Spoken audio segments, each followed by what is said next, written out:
So when we talk about recovery, I think sometimes the best way to start is to compare and contrast it to older models and older ways of thinking about these issues.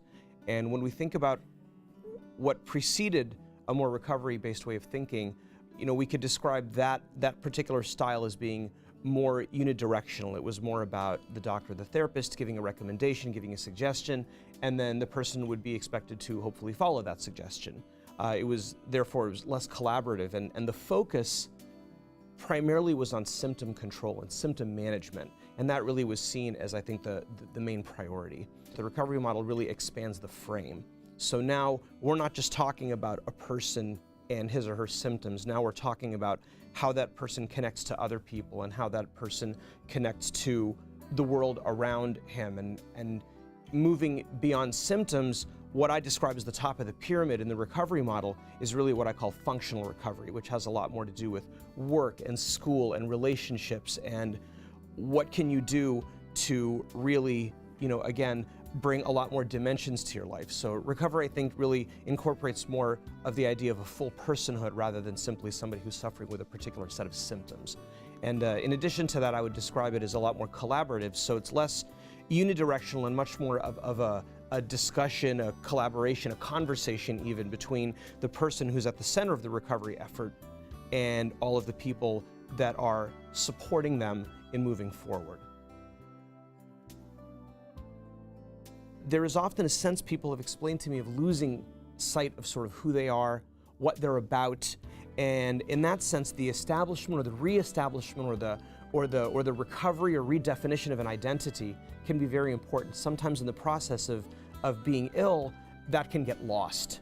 I knew something was wrong when my depression became absolutely debilitating. I wasn't talking, I was isolating myself, I was acting strange. I set out this one day to seek revenge on everybody that did me wrong or took advantage of me. I stopped caring about myself, I stopped caring about my friends, I stopped caring about my family members, I stopped caring about strangers, I stopped caring about everything. I first knew something was wrong in my life when I was facing down multiple felonies and many years in prison. I was in a place where I was drinking to cope. I turned to drugs. I actually lost my condo, couldn't pay the mortgage payments anymore because I lost my job. Then behind closed doors is when the depression come in and the thoughts of suicide or hurting someone. It just, it was just wearing me down. And I had to stop myself. So I shot myself in order to stop myself from hurting other people.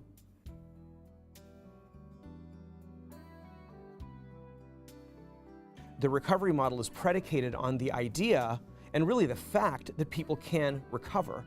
So it's important when we speak of recovery and treatment in a recovery frame that we see a hope, that we see the possibility of recovery, that we even see the likelihood of recovery. I first found hope in the recovery community. It was the first time I had met a group of people that thought like I did and felt the way I did. And they showed me that there was a better way to live. A lot of people held hope for me until I could find hope in myself.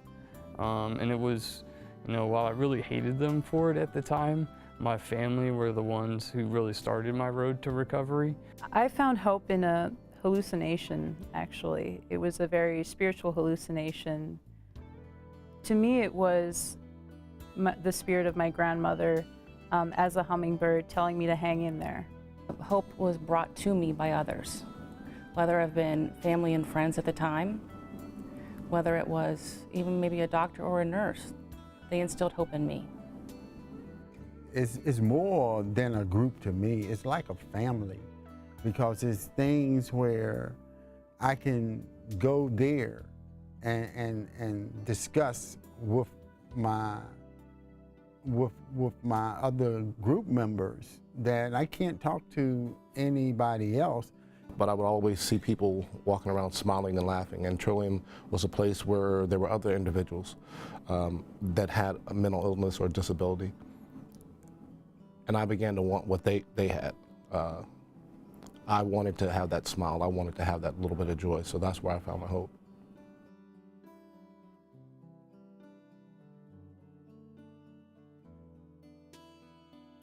You know, the idea here is that everybody has something to bring to the table.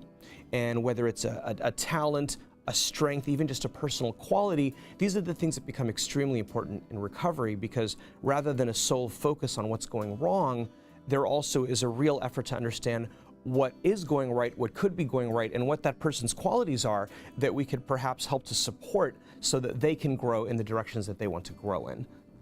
I decided to take an active role in my recovery when it was pointed out to me that I would start feeling better if I started helping other people that had similar problems to the ones I did with substance use disorder.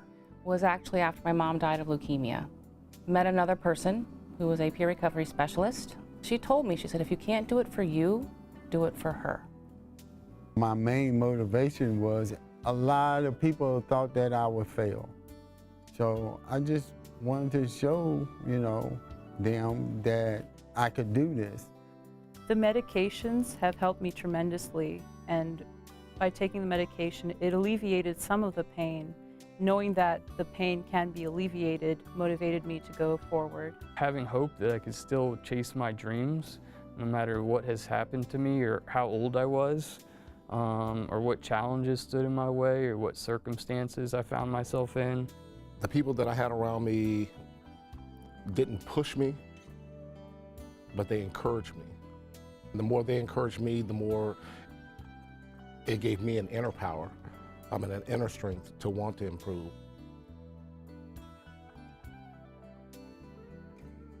Recovery is much more of a collaborative process. It's more of a conversation, a dialogue with the person who's recovering sort of at the center, and the people that are helping him or her to recover kind of engaged with that person.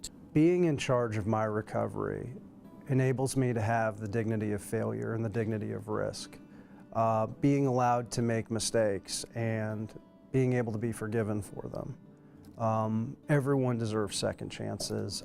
I don't see why I should be any exception. To be in the driver's seat of my own recovery, to me, means that I look on every moment as an opportunity for growth, whether that be a challenge or a celebration. I can determine which way my life will go. I'm in control of myself, my actions. I want to take control of my recovery, whether it be working with my therapist, working with my doctor. I feel like I'm in control of my destiny.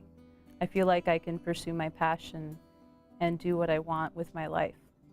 I do have challenges every day, but I find that my journey is now mine, and I have a choice and a chance to make a difference in how I press forward.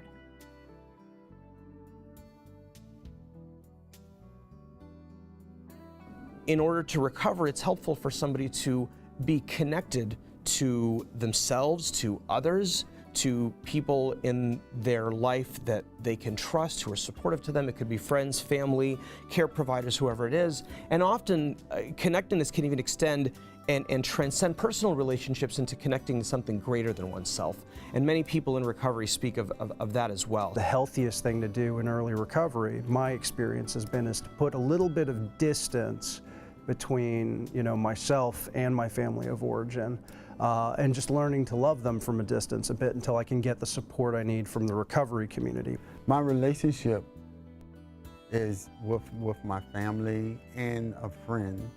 They're behind me 100%, you know, because they know the type of person that I am and what I'm capable of doing. So they only want to see me do good.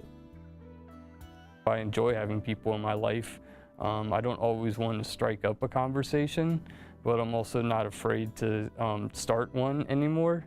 I could run down a list of people, but I have a great support system. I have to say that connecting with others in a more profound way has really encouraged me to work on my social anxiety and talk to others. It's very important for me to not live in the past, not forecast into the future. Otherwise, I'm not able to focus on the now.